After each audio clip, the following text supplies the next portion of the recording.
12.2 numerical है। कहता है एन ऑब्जेक्ट 30 सेंटीमीटर टॉल, एक जिस्म जो है वो 30 सेंटीमीटर क्या है, टॉल है, लंबा है, ऊंचा है, जिसको हम कद भी कहते हैं ना। Located 10.5 from concave mirror, concave mirror से इतने फासले पे पड़ा है, यानी ये पी हो गया। ये नई चीज़ आ गई सवाल में, ये ओ होता है ऑब्जेक्ट। फोकल लेंथ दी गई है 16 centimetre. Where is image located, image कहाँ लोकेटेड है, क्यू फाइंड करना है। हाउ इज़ इट हाई, ये कितना ऊंचा है वो निकालना है। ठीक है, तो शुरू करते हैं। सबसे पहले हमें जो चीज़ दी गई है,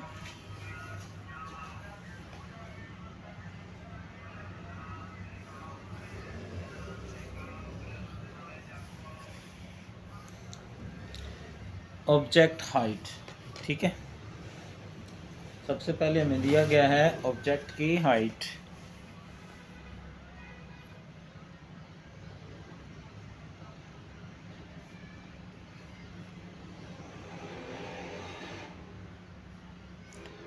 ये ओ होती है और ये कितनी है, 30 सेंटीमीटर। ठीक है, जिस्म की ऊंचाई उर्दू वाले उर्दू में लिख लेंगे। ठीक है, उसके बाद दिया गया है इज लोकेटेड, यानी जो ऑब्जेक्ट लोकेटेड है। तो ये मैं पिछले सवाल वाले डाटा कुछ यूज़ कर लेता हूँ। Distance of object from the mirror, जिसको पी कहते हैं, बस यहाँ पर वैल्यू में 10.5 है। ठीक है, distance of object from mirror P 10.5 centimetre, और distance of the image from the mirror Q, वो इस सवाल में हमने फाइंड करना है। तो ये यहाँ से सवालिया निशान आ जाएगा। ठीक है, तो ये हो गई तीन चीज़ें। उसके बाद फोकल लेंथ हमें दी गई है इस सवाल में, तो फोकल लेंथ एफ वो है यहाँ पर 16 सेंटीमीटर, 16 सेंटीमीटर। ओके, अब निकालना क्या है हमने, एक तो इमेज का डिस्टेंस और दूसरा इमेज की height. Image height, image height जिसको आई भी कहते हैं, वो हमने क्या करना है, मालूम करना है। ठीक है जी, यहाँ तक हो गया हमारा डाटा, जिसमें जिस्म का फासला दिया गया है, इमेज निकालनी है, फोकल लेंथ दी गई है, जिस्म की ऊंचाई दी गई है, और इमेज की हाइट हमने मालूम करनी है। सॉल्यूशन,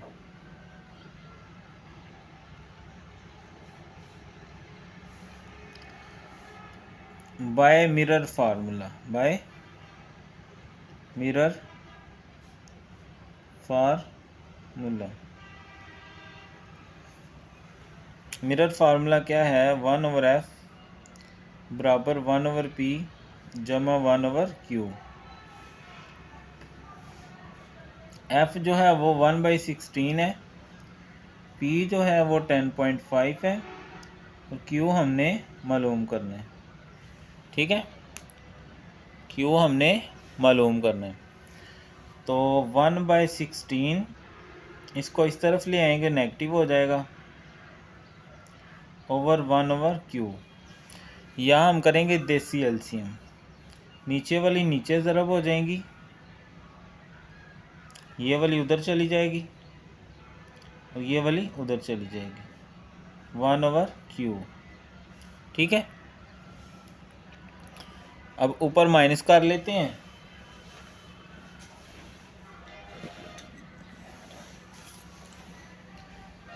तो 10.5 माइनस 16, तो ये आ गया -5.5।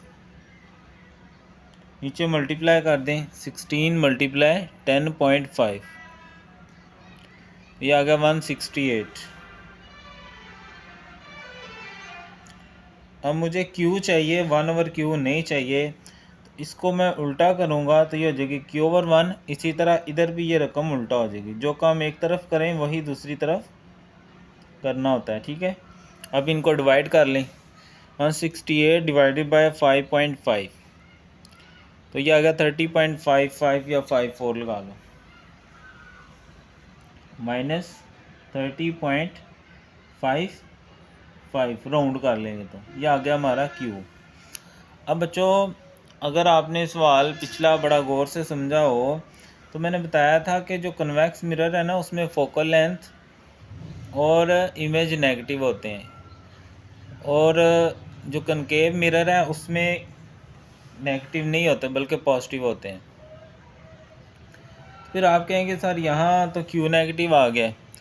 बेटा ये स्पेशल केस है, ठीक है। जैसे दरवाजे पे लिखा होता है ना दाखिला बंद है, लेकिन कुछ लोग जा सकते हैं।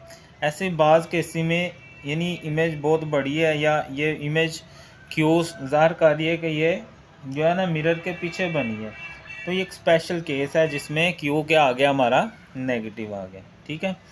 और दूसरी चीज़ हमने निकालनी है इमेज की हाइट, तो उसके लिए हमारे पास फार्मूला है मैग्नीफिकेशन का। मैग्नीफिकेशन उसका फार्मूला होता है I बराबर O मल्टीप्लाई Q/P, ठीक है। अब जो O है वो हमें दिया गया है 30, Q अभी हमने निकाल लिया है।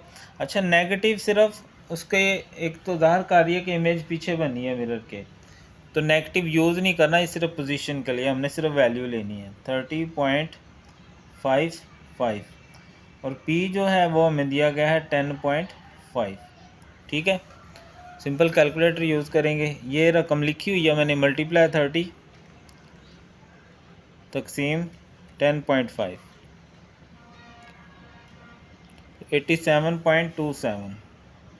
87.27 सेंटीमीटर। और ये जो था ये भी क्या है सेंटीमीटर।